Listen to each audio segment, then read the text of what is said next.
こんにちは、皆様。マークの冒険のでマークです。どうぞよろしくお願いします。今日は英語で話します。Today I would like to share some advice on learning Japanese for those who are starting out or for those who may have hit a lull in their studying and aren't sure how to push through it. So I'm going to cover some things that I think are very important in the learning of Japanese and some difficulties or things to consider and different ways to get around some struggles. So with further ado, let's get to it. So one thing that is very difficult is crafting a Japanese mindset. And there's some difficulty, at least for first time learning a language like I had, was you learn to read and write in another language first. And when you learned your native language, you learned the words for the things around you. So the point is that objects and feelings and things came first, language and writing came far after. So the point I'm making is that people tend to translate and take a word for a word. Like, for example, a lot of flashcards, like if my flashcard was chopsticks, and I just put hashi on one side and chopsticks on the other, okay, that might not be too bad, but all you're doing is taking one word and going to another word. What the goal is when you see hashi or chopsticks, you want to have an image like on the right here. You want something like that to come up in your mind. You don't want to hear hashi and have to think of the word chopsticks. You want to imagine that object. And that's one of the first steps that is very crucial, that I think is often overlooked and that I overlooked for quite a while. Now, Japanese itself is a very beautiful and descriptive language. And there are going to be a lot of questions that'll come up as you study. And fortunately, I've been able to make some friends with Japanese people online so I can ask them my ridiculous questions. One thing someone explained to me the other day is the difference between kikoenai and kikoete konai. Now, apparently the difference is very subtle. Kikoenai is I can't hear, and kikoete konai is like to hear a thing, it didn't come. Like, I'm not sure how to explain that. The second one kind of infers that the listener expected to hear something. And the first one is just like, I can't hear. The second one is, I expected to hear something and I didn't. And there are other things like miru versus miru. The pronunciation's the same, but that left kanji is more like it's more like glancing or looking at something, as opposed to the kanji on the right is like watching something or like an investigation or a stakeout or like intently watching. And the last one was really interesting, which was kangaeru and omo. Kangaeru is like to think in a very logical sense, but omo is more of like a feeling kind of thought. Like, oh, I feel and think this, as opposed to kangaeru is very strict on just thoughts. Omo actually used to, my teacher told me that omo used to be a word for to love back in olden Japanese. So it's really neat, and Japanese is very descriptive as a language in both how things are said and how they're written, and it's a lot more descriptive than English. And trying to figure out how to think more like a Japanese person would and have that frame of mind was pretty difficult. One thing that finally clicked for me was that when I work in the garage with my dad and such, like Japanese is like a trade or a skill. Skills are gained through use and time, mistakes, and it's something you gotta learn to live with. Is that you're gonna make mistakes. It's all right to mess up. At some point, you'll need new tools, and you'll need to look at things in different ways to understand how to use them better. Like, if all you do is build boxes, say you're a carpenter and all you do is you build these chests day in and day out, and you never do something like build the structure of a wall or a small cabin or something like that. At some point, you need to have new experiences and look at things in different ways in order to improve your skill. Active thinking is also required, and it's going to get to it, but the thought process, like the way you think in Japanese or the way Japanese people's minds work, it's very much like a tradesman. For example, if I'm working in the garage with my dad, and so this is a bolted on fender for one of the tractors. If this was in the yard and I see my dad standing over near to it, looking at it, and I holler to him like, "Hey, need something?" And he might respond back with impact and socket. All I would need to say back would be size, and he'd tell me 9/16. This is a very short exchange, and in all of 10 seconds I can go and get him the tools that he needs, and I'll get into that. But if you were to write this out as like a textbook conversation, it'd be like, "Oh, hey, I see you're over there. Do you need something?" "Yeah, I need an impact and a socket." Or the electric impact and a socket and a wrench. "Oh, what size do you need?" "I need a 9/16 socket," and maybe add some description to exactly what socket and whatever he needs, but it could be a very lengthy conversation. But it is not. It is a very short, quick conversation. This happens all the time when you're working with other people and working on things in a physical capacity. At least in my experiences. I don't have a whole lot of experience on like the working on like computer projects and stuff, but yeah. So when he would tell me that he needed the impact and socket, and that it was 9/16, so I know that the size of the thing I need is 9/16. I know I need the impact, which is right up here. That's an electric impact, and the wrench is easy because there's only one style of wrench. The thing with sockets is that there are 6 different types of sockets, and I don't even need to ask him what one he needs.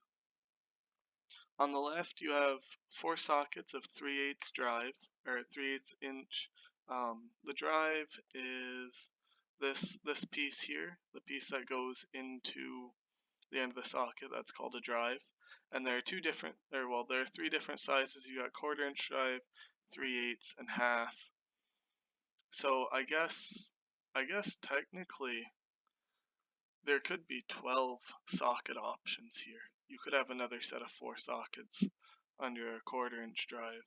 And there's also 3/4 inch drive. So you could have a larger abundance of sockets. Yeah, there could be 16 options. So at our house we only have half-inch drive impacts. So I know it's not going to be any of the 3/8 sockets, so I can cut them out of the equation. There are 12-point and 6-point sockets. 12-point sockets are usually used for, I want to say, clean projects. Things that don't require a whole lot of force, because the additional points, if something is worn and rusted and beaten up, those points are less prominent on the bolt or the nut, and the 12-point sockets will actually grind those off. So for something that's rusty and beat up, you need a 6-point socket. And same thing if you're using a wrench on something like that, you would actually use this front side with the open mouth and not the back end, because the front side will hold on to that better. And then the question is, how deep do I need a short? Sometimes we'll just call these shorts, the smaller sockets, the shallow ones, or either short or a deep wall. A deep wall is just these tall sockets. These taller ones have more of a fit into them, and because there's more material there supporting that tip, it's got more bite to it. It's got more strength. So from him telling me that he needs the impact and the wrench and 9/16, because I only have a half-inch drive and I know the thing's gonna be dirty, I'm gonna grab this deep wall 9/16 with the impact and a wrench. That is a lot of information, and that's a lot of questions that I didn't need to ask him in order to figure out what exactly he needed. If I needed to ask him all these questions, he might as well have gone and gotten it himself and not even bothered asking. And where I'm going with this in connection to Japanese is that a lot of things in Japanese are assumed. If a lot of things that English learners do in the beginning is watashi wa, watashi wa, watashi wa, all the time. Which is understandable, because in a lot of English sentences you do keep repeating I or we, they, she. However, in Japanese you don't. And it's kind of like this level of assumption that you make in your conversations. That same level of assumption is in Japanese all the time. The only other thing I would add is, in this example, is if he'd asked me for a socket and ratchet, I would have just asked which drive and if he wanted an extension. And then like the half-inch is on the left and the 3/8 is on the right here. So moving on to talking about textbooks and some thoughts on them. I don't really have a lot to say on these. It's just textbooks are great tools. They're good practice. They're good control in order to kind of gauge yourself, figure out what you're doing wrong, what you're doing right, and how to use new vocab in the correct context. After you get through quite a few textbooks, like probably through the end of Tobira, I'm not sure, I'm still in the Genki textbooks, but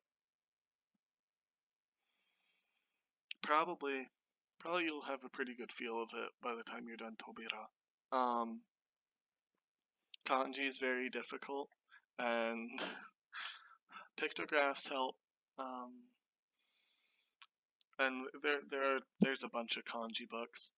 The one thing I will say on kanji that a lot of learning things for kanji will tell you is people will try to memorize just the kanji, and when they try to memorize like just the kanji and all the pronunciations, some kanji have got a massive amount of pronunciations and sounds they could have.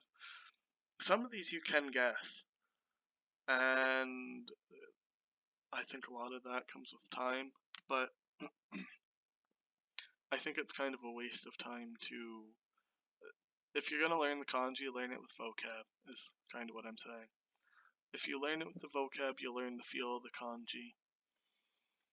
Like this one here on the pictograph, it's like in tomaru, to stop. There's a different kanji for the same meaning, tomaru, to stop, but it's more like to stop and to stay.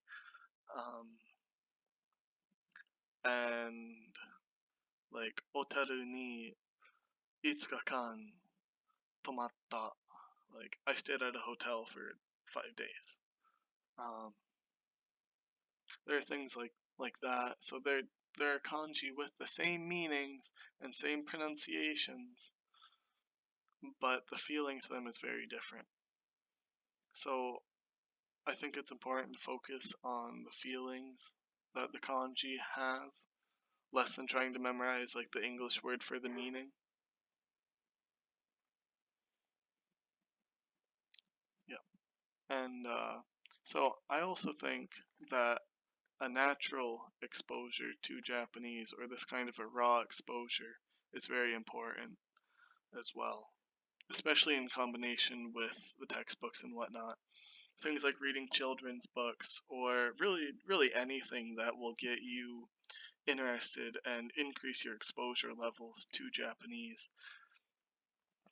I used to listen to the Genki recordings every day for a few months when I started getting serious back into studying, but unfortunately, after 2-3 hours of that every day, it gets old. That's when I started listening to more Japanese music.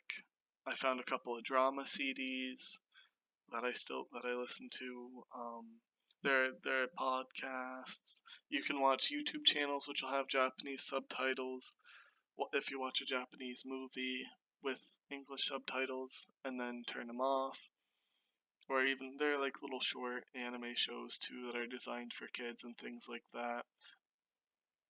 Manga also isn't a bad idea. Or as long as you have an interest in it, it's good. Just one quick word of warning on manga and anime is the Japanese in those can be a bit rude and crude.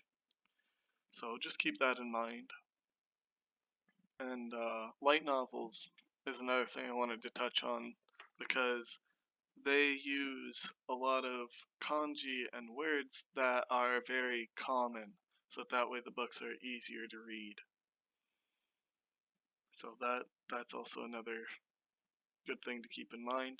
And I personally also really like visual novels because it also has a voice acting in them. It's kind of like it's almost like a mixture between a actual novel and a drama CD, because it isn't all vocalized. There's some that is just reading, and there's some that's vocalized where you can replay the vocals. So it's almost like a hybrid between those two. And yeah, just any kind of raw exposure you can push yourself into and do and enjoy. Everything doesn't have to be a study session, and you should enjoy it, but I just want to encourage that kind of a interaction with Japanese as well. Doing these kinds of things, and I remember being so excited when I was first able to read like even 2 or 3 sentences of a manga or a couple messages with a friend, or listen to anything and be able to understand what was being said, or be able to actually read something and know what it meant. It is a very validating experience that makes all that study time worth it, and then it makes you want to learn more, so that way you can keep going. And yeah. Speaking of conversations with people, HelloTalk is a great app that allows you to have language exchange with other people who naturally speak the language you're studying. I've talked with a handful of Japanese people on there, one of which was a friend who helped me out with keikoete night, or yeah, that point.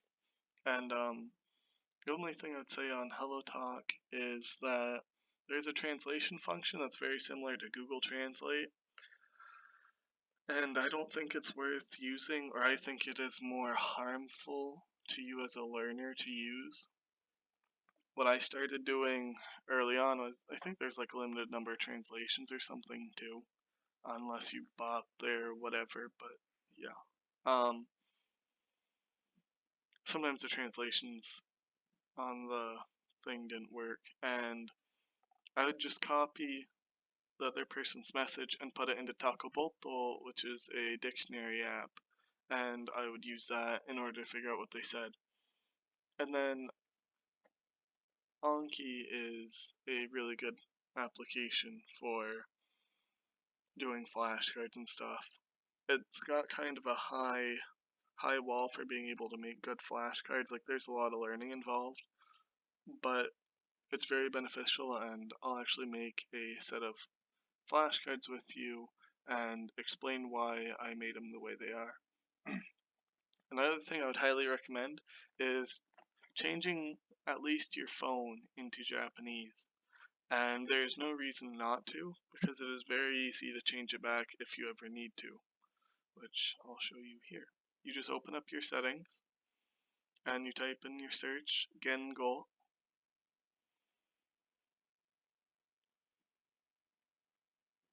Then you just click through, find it, and then you move your language around. I'll just let that play. And then over here, we'll start talking about Takoboto. Takoboto is a dictionary app.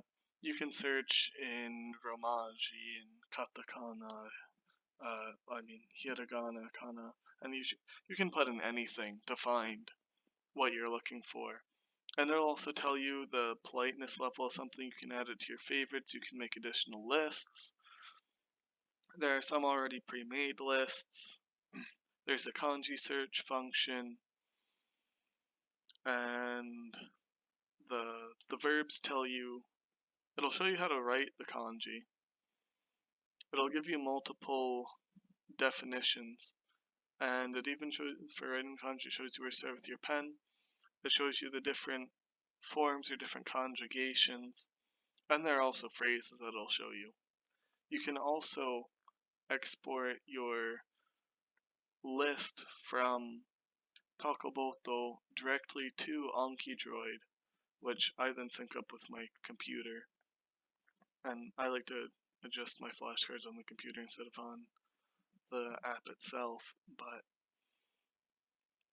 yeah, I highly recommend it. It's also based off of Jisho, or it's related to Jisho somehow, which is it's a pretty famous online dictionary. You can also get a Japanese keyboard, which is pretty easy to figure out how to get. I typically will also, once I encounter a new kanji, will look up multiple words with that same kanji in it and add those to my new vocabulary, so that way it isn't just one kanji with one new word. And I see that new kanji in many other words. It'll also show you the radicals, which is pretty nice for the very large kanji. And it's just your typical kanji search by strokes, where you just put in your radicals and then you scroll through to find them. These are those pre-made lists. And like, there's a counter for people age and things like that. But you can also just type in, counters for to find all the counters if you want, or counter for. I'll tell you, like, counter for small boats, or counter for small animals, or currencies, or things like that. And one of the really cool things Takoboto does is that when you sync it up with AnkiDroid, it will not overlap and re-import vocab words that it's already sent over there. So yeah, you go to your favorites, you send it to AnkiDroid, and you go to AnkiDroid and you sync it up with your other stuff. But yeah.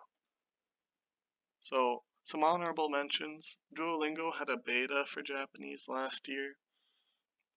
I'm not sure how good it is. I haven't used it since then, and at that point some of the Japanese was kind of wrong. WK Wani Kanji, I think. And that one is, a lot of people like it. I wasn't a big fan. Quizlet was pretty good, except for like you couldn't add pictures and stuff, or not that I saw, and I didn't like the interface for Quizlet much. And Asana is just a to-do app that I use in order to keep track of events and such. So what I personally use a lot is, I use Takoboto like all the time. Sometimes I'll just use it to try and think of new ways or find new grammar points in conversations, or when I want to try and say something and I don't know how to say it, I'll actually just play around with the dictionary to try and see if I can figure it out. I use HelloTalk a lot and talk to people. Anki, and when I sit down and do my flashcards, I use a pen and paper with it, which is something that I think is very crucial that I had overlooked until very recently. So Anki kind of gets a little bit of a bad rep. Either people love it or they hate it. And there are a few reasons why Anki does not work for some people. So some of the common mistakes are making way too many decks. Like, someone for Japanese, or at least when I started with Japanese, I made a bunch of basic cards for Genki for Genki lesson 1, and I made a new deck for lesson 2 and lesson 3 and lesson 4 and lesson 5, and it got so cumbersome. I just stopped using it altogether, and I kind of gave up on it for a while. Then I started trying to add pictures to it, which was a little better, but they still weren't pretty. I didn't like them, and I just got bored of it very fast. And I also didn't write down the answers with my cards either when I did studying.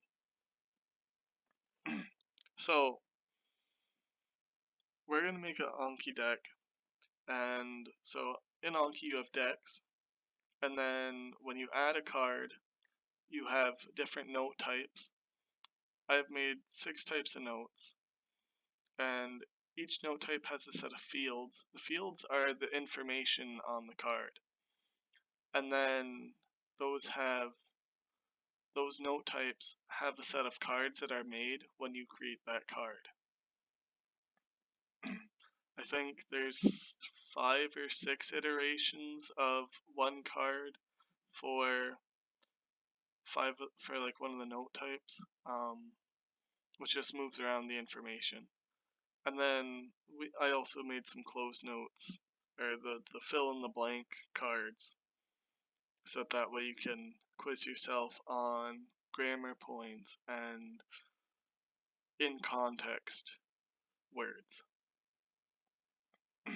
So this is what my deck area looks like, where I have way too many. I did a no-no there, and I still had way too many of these.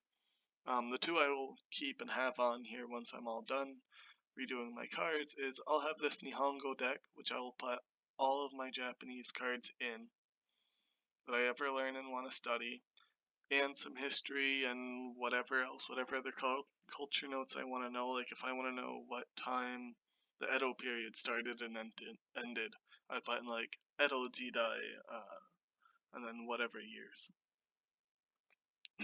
I'll probably just keep the Takoboto there so I can keep moving my vocab over into here, and then just using that list to add to my normal list. So when you add a card, you'll have these note types. These are the fields, which you can rename. And then the 6 different note types that I've created, 5 to 6 of these are the same, just with different colors. Dictionary forms of words will be blue. Formal words will be black. Orange will be like humble, like itadaku, and honorable words like meshiagaru will be purple, And I based some of these colors off of kimonos from like the Edo or Heian period, from like what the royalty family wore and what nobles wore and such like that. And then there are some very rude and casual words which you may encounter in manga or anime or just browsing Japanese Twitter or whatever. And those kind of things you will probably encounter a decent amount. And they're probably words you shouldn't really use though in conversation unless it is someone you are very, very close with.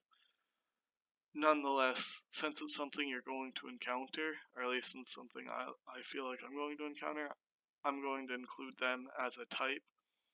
But those cards are going to be dark with, they're going to look completely different from everything else, so that I know that I need to pay special attention to that.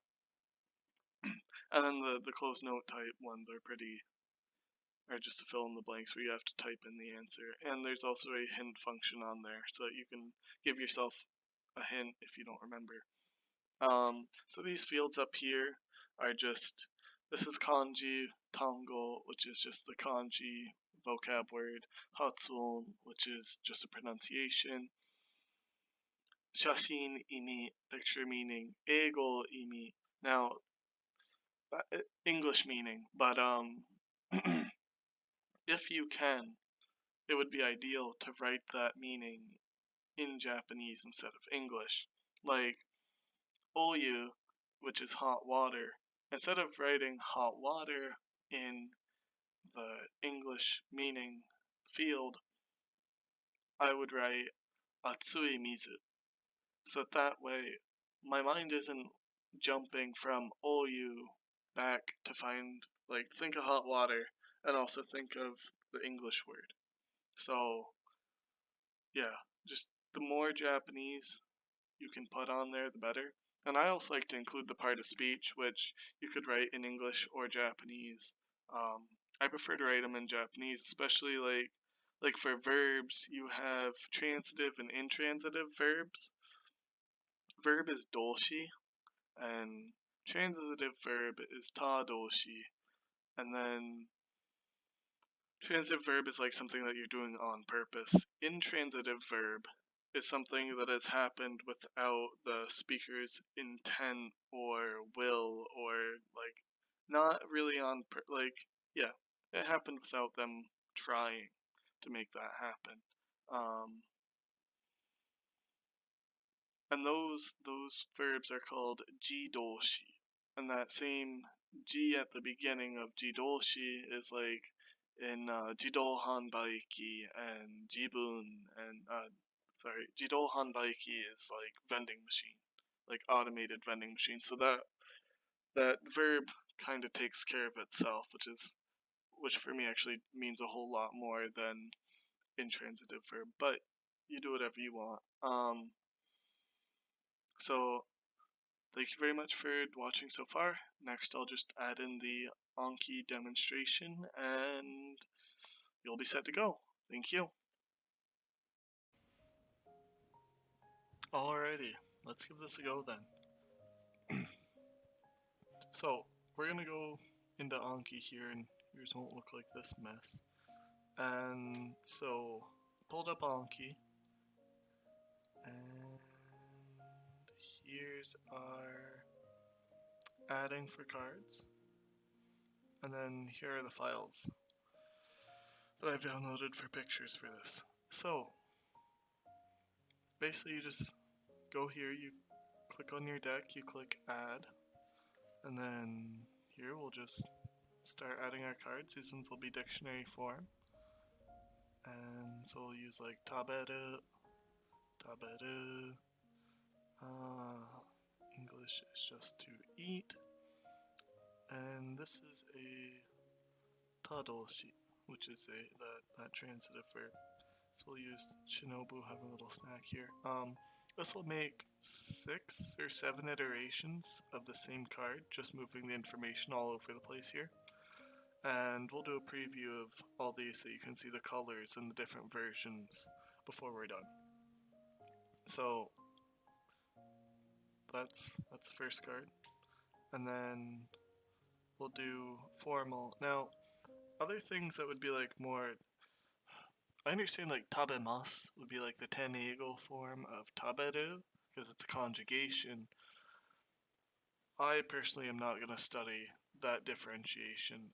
I'm expecting myself to remember those conjugations on their own. So what I would use here would be like shokusu, suru, like this could be shokusuru too, and this suru forms are typically a little bit more formal. Like in shokusuru is a little bit more formal than taberu or nomu.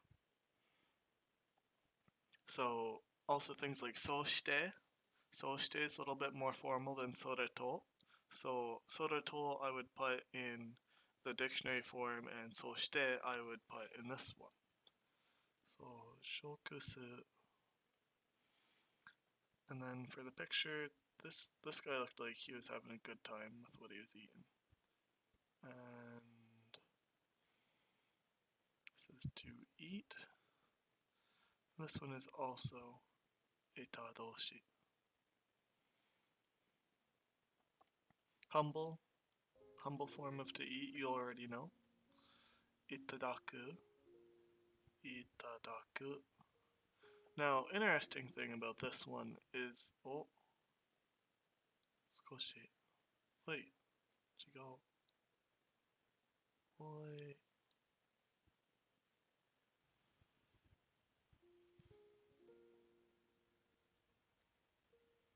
And it's gonna give me a hard time now, isn't it?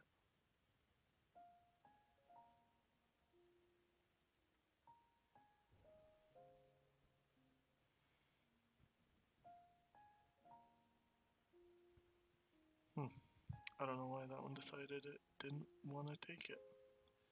So you add your picture. This one's to eat. This one is also a tadoshi. Now, itadaku, also besides just to eat, also means to receive.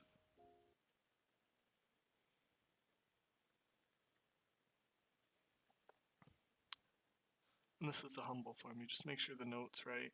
You can change it if you do put in the wrong type. It's a little bit of a pain, but it's not bad to change.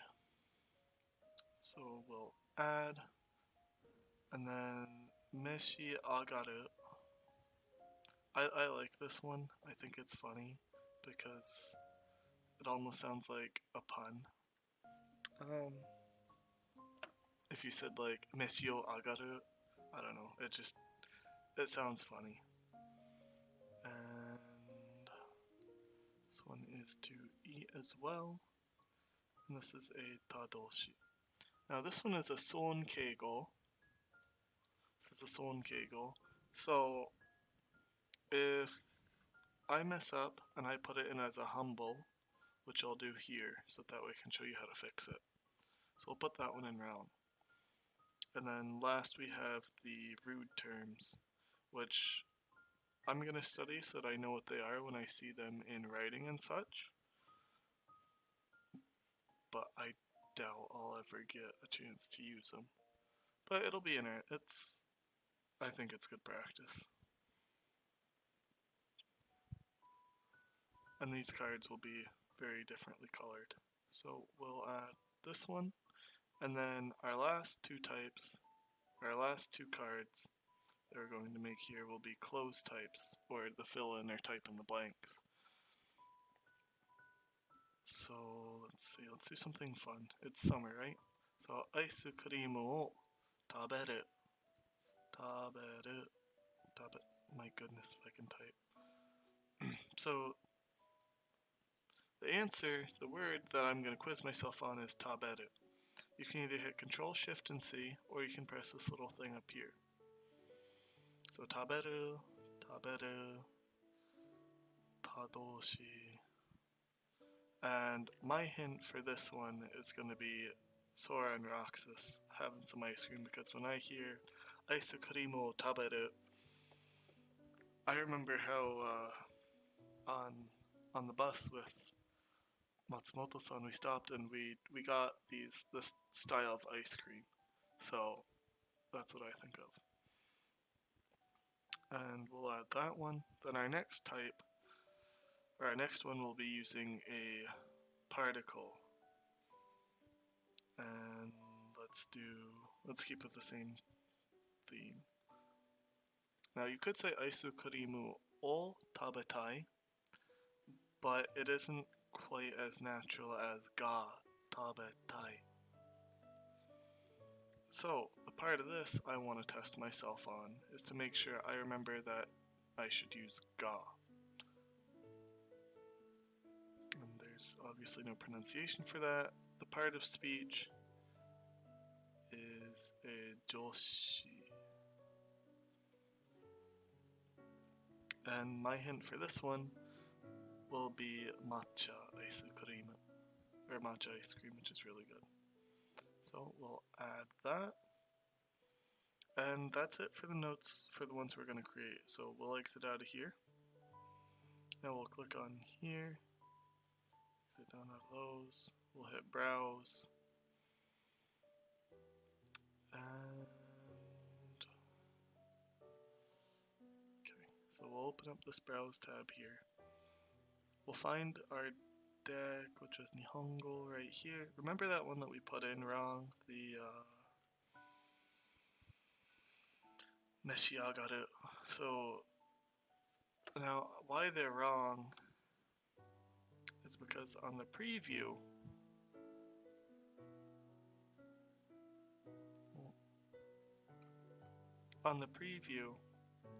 let's have it only show us one side. This is orange. This is supposed to be purple. Because like Itadaku is purple. So this one's is Itadaku's orange. This one's supposed to be purple. So we're gonna highlight these cards because these ones are the wrong ones. We're gonna right click and then change note type. The new note type will just be the Sonkeigo, or the honorable. Kanji field, so these are the fields that are going to change. Now kanji's just going to stay the same. This is going to stay the same, stay the same, stay same. Basically all these are supposed to stay the same. So we're just going through and double checking that none of these are changing. Then we hit OK. And then, yep. And then these will be changed. So now let's do a preview of all these so you can see the difference between them. So taberu, the other side would be taberu with the picture, the tadoshi, and the to eat. Something important to note is that this to eat is the same color as the taberu. So this one will just show the hatsuon, or the pronunciation and the picture. So then you have to think of what the other side would be. Now this one has the picture and to eat in that color, so you know what level of formality to eat you're looking for. Because on this one there's no picture, you have no help. And those are the different iterations of all of these that you have. And then the tenego is black.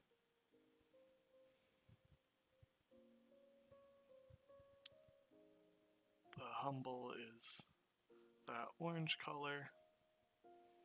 And well, when you load, right? You alright? Okay. The Sonkeigo is this purple. And then in order to show you those cloze types, we'll have to click through here for a second. So this is what the cloze type will look like. This one is that one with the ga particle. We can click to show a hint, or we can just type in what we want. But let's get this one wrong. And so you just click on here or tap on it if you needed the hint or wanted the hint.